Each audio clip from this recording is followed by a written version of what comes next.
What was that game? What in the hell did I just watch? Liverpool won, Man City 2, both teams disaster class, but as a neutral, entertaining as hell. Entertainment beyond belief, but not in a good way. I was just laughing at them. Both clown shows. Man City, I don't think you want to win the league. I know you won the game, but I don't think you want to win the league. You're not good enough. You're going to let Arsenal run away with it. You got away with it today, 2-1, with that penalty at the end. And it was 3-1 technically, but you know the situation. But Haaland fouled Soboslai, that little mess going on at the end. But Liverpool, I just want to begin with you. I don't know what you're about. I think the team's given up. I think Arne Slot has given up. I think Salah's given up. His head's dropped. So Soboslai is the only one that I think is on it in this club. Konate and Van Dijk, yes, they had decent game today, but overall in the season they've just been up and down, up and down.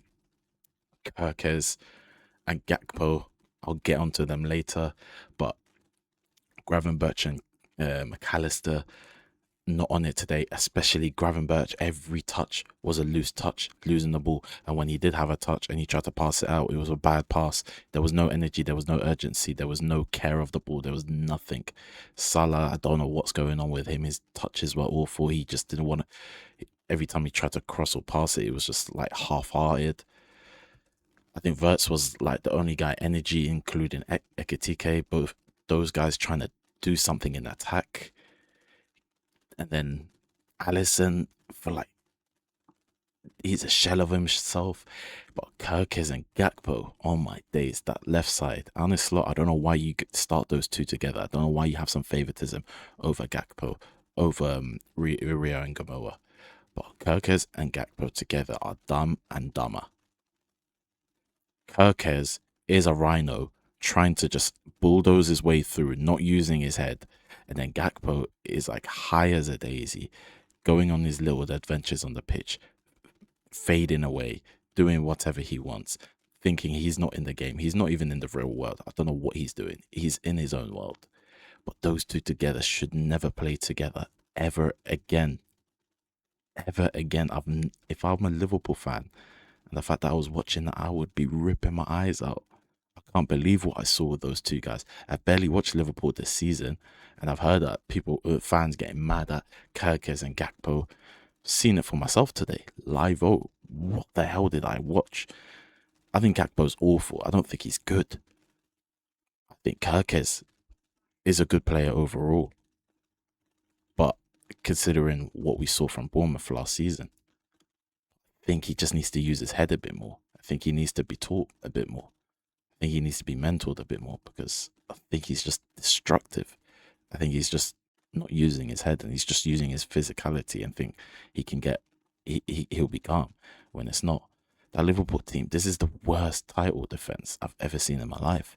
Is it worse than Man United's after Sir Alex's last season? Possibly. It's up there. I think it's on the same level. We were just as much as a disaster class next season. But the only thing is, we bought only one player, Marouane Fellaini, and our players were aging. What is their excuse? They spent hundreds of millions on a failed title race. It's not even failed, it's beyond failed. It's a disaster. They're sixth place. Sixth place. They are. And they're a title. They're supposed to be having a title defense, and they spent 200 million plus. That is complete embarrassment. Beyond embarrassment. Their season is a disaster. You got Arne Slot, who just has given up, and his tactics are just awkward. His starting lineups don't even make sense. Why is Jones not playing? That's why I don't get. You got McAllister and Graven, but you haven't been playing good together the whole season. You need a guy who plays good, be a bit more better on the ball. Put and you didn't play him. You didn't play Curtis Jones. I would have put McAllister as the number 10. I would have put Verts as the left winger, and I would have put Jones in midfield too with Gravenberch. Awful decision making.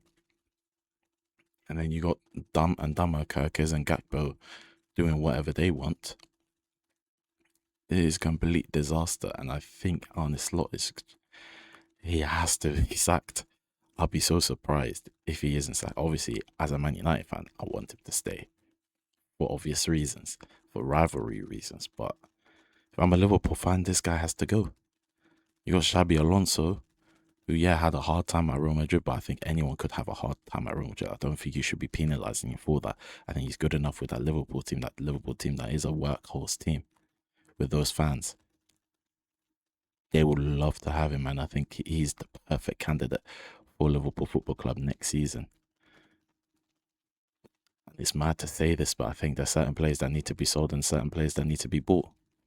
I think Salah, that extension was a big mistake. Yes, he was pressuring them to give him a better contract, but I think he should have just. I mean, it's hindsight 2020, but they probably wish that they didn't even sign him a contract. There's a reason why back then Liverpool, whenever they had old players, they used to just put them on 1 year contracts, like Fabinho, like Henderson, because you couldn't guarantee if they were going to be good next season, considering their age.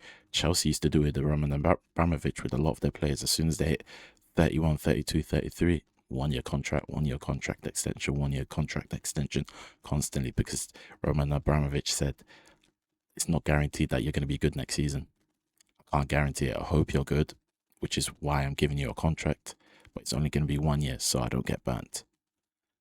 But Liverpool made the mistake and gave him a big monster contract, and look at it now. Before the AFCON, before he left, spoke out against the club, spoke out against the manager, made it hella awkward.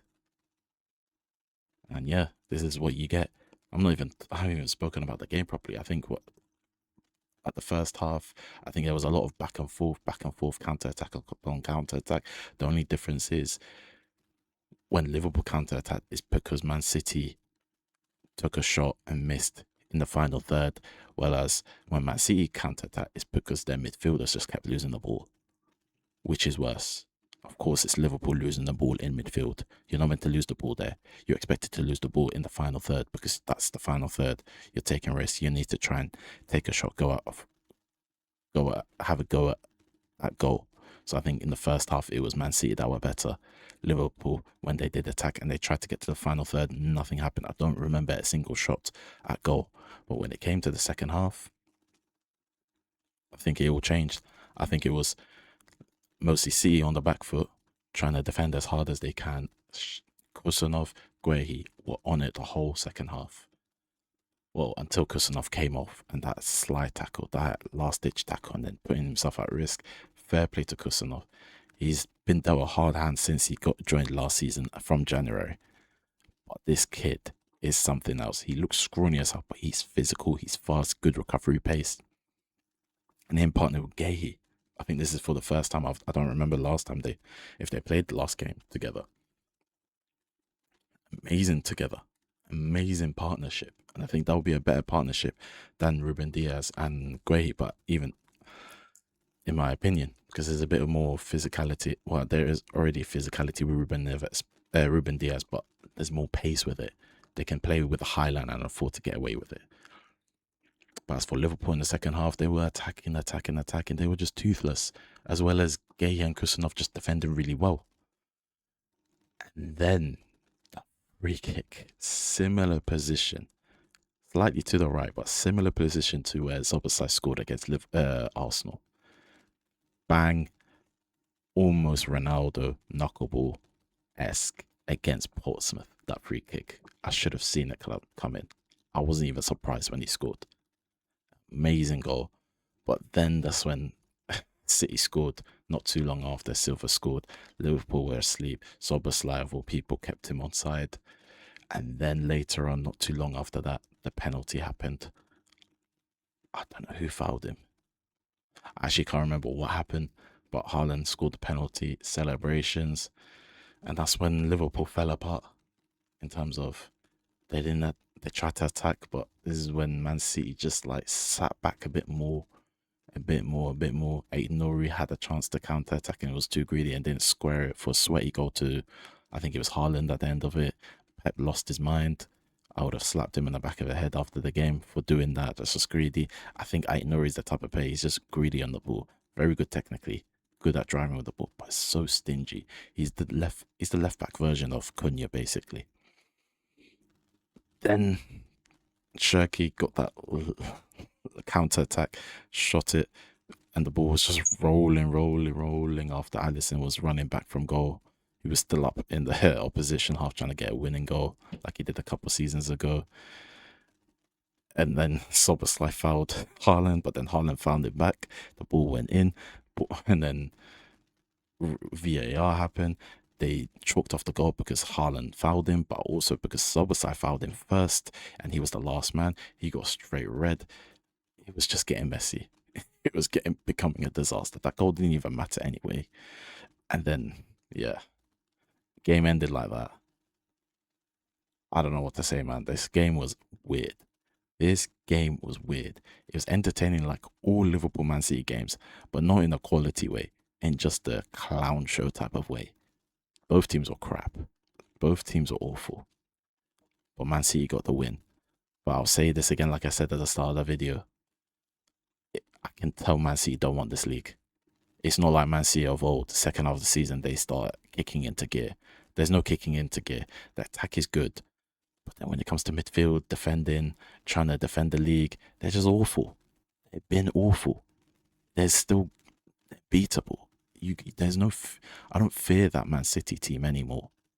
As much as they've got so much talent in their team still, with Semenyo, with Marmoush, with Haaland, with Kusanov, Gehi, Nuri, whatever, Donnarumma and goal, I don't fear them. I do not fear them. Anyways, let me know what you guys think. I think that Arsenal have won the league, man.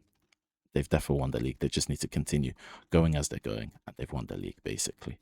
But yeah, let me know what you guys think. Like, subscribe, and peace.